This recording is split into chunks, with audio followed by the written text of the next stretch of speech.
Hello, welcome back to the channel. So this video, I'm wanting to get your ideas, your views, your thoughts on something. Find out if it's got legs or not. I've been mulling over this idea for a while. 2019, I was about ready to run with it. And then obviously we couldn't do it. So it's about military talks, but it's not going to be military talks YouTubing or podcasting or stuff. I want to get out and create almost like an association, based up in Glasgow, so it'll be Glasgow Military Talks. But it doesn't matter if you're from Glasgow or not. You know, as war gamers, your input is the sort of thing I'm looking for on this. Your idea, your feedback. So the idea would be that we meet up once a month. We get a pub function room, 7 till 10, and we get a few speakers in to do some military talks, and some people in the association will be able to do military talks as well. And we just enjoy,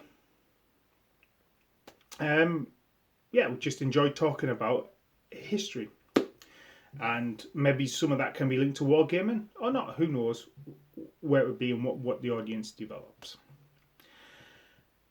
Where I got the idea from was from the great game Waterloo Uncovered. If you don't know about that, check out my other videos. It was an event 2019, and it's linked to a charity called Waterloo Uncovered, which works with veterans. And every year they get to do some battlefield archaeology at the Battle of Waterloo itself, and helps veterans, and it helps veterans in other ways as well. And Tony Pollard, who's a professor of battlefield archaeology, I think, at the University of Glasgow, famous for Two Men in a Trench, with the other archaeologists in Scotland we don't talk about. Anyway, Tony Pollard, with his contacts with the University of Glasgow, had the idea of putting on the biggest recreation of the Battle of Waterloo ever. When I first heard about it, I must admit I was sceptical. You know, getting a load of wargamers together and trying to organise something like that. The logistics, I think, it would be quite easy. But you know what was our wargamers get? But anyway, enough of that. It happened, and it was amazing. Best 2 days of wargaming I've had. However, on the Thursday beforehand, they put on lectures all day. There's a series of topics, different elements of Waterloo. And it wasn't just the battlefield itself, so there's some stuff about the dragoons and capturing the Eagle, Sergeant Hewitt, for example. There was talks about Hougoumont itself and the changing landscape. But there was also talks about Glasgow's raising of the monuments. You'd be famous with Conehead, the Duke of Wellington statue in Glasgow, which always has a cone head put on top of it. Traffic cone put on top of it. Talking about the history of that. It was really interesting.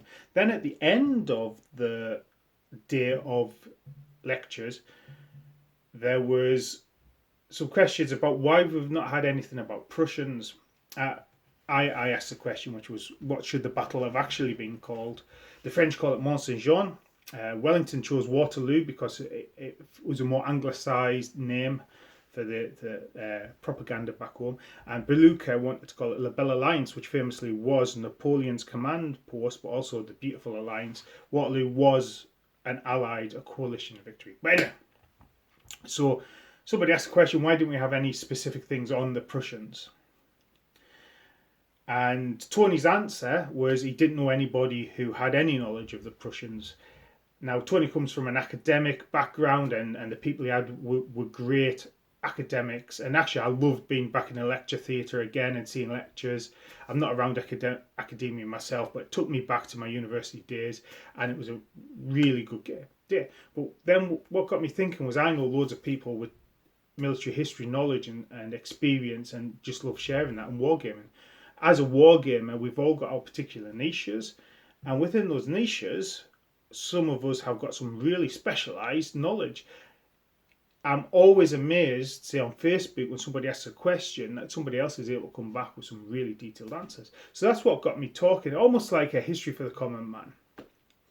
So what I'm imagining how this would work, and maybe myself as a compare without compare. I'm used to standing up and talking in public and talking to people. That's not an issue for us. So I would have something prepared, maybe a couple of 10-minute segments to start the evening off, and in between the acts, we'll call them the acts, the talent, and then we'll get some people who are able to produce and deliver some really good stuff. And I actually know in a wider military history circles, I know living historians, I know war gamers with skill, I know people who are like planning an Afghan war, first Afghan war podcast right now, for example. So these are people that could come in and deliver some real value. Myself, I've got history. I haven't finished a history degree, but I did work towards a history degree. So dealing with history sources, buy-ins, providence, etc. I throw that in. None of that is new to me. And the other thing, though, amongst the kind of more experty people I know can come in and do some stuff, it would also be a chance for some local amateur historians, war gamers to get, maybe just have a 10-15 minute session talking about something that they're really passionate about and they really want to share. All booked in advance. There would be an association, some sort of association, so it wouldn't be for profit. We'd just throw a couple of quid in for cover the function room hire, maybe a few drinks for the speakers. Nothing major like that. So I'm imagining, so for example, first night, I was maybe thinking the 2 10-minute interludes I do, maybe one would be talking about the differences between the Roman and the Greek logistics, and then looking at the highlights of the Napoleonic versus American Civil War logistics and what changed. It was actually inspired by an A-level paper I did way back when now. As an example, I'm going to mention a name there, Stuart, who I know does World War One recommend, a real passionate historian as well as war gamer, come in and talk something about maybe the like Highland regiments in World War One. Then I've got another Stuart, actually has a Facebook channel, Gear and Graith. He's an expert on Dark Ages. He's an experimental archaeologist and actually does talks for schools, etc. He makes a living from it. A very, very good friend of mine. He'd come in and do something on Dark Age warfare. And then people get an idea and then feel emboldened, and members of the audience for the next, we'll do some Q&As and stuff. And then for the next one, we'll take some more bookings and talk about some people who could come in and do it. And also have some pints and just be able to chat and socially meet up with some enthusiasts and have a bit of fun. So that's the idea. Glasgow Military Talks.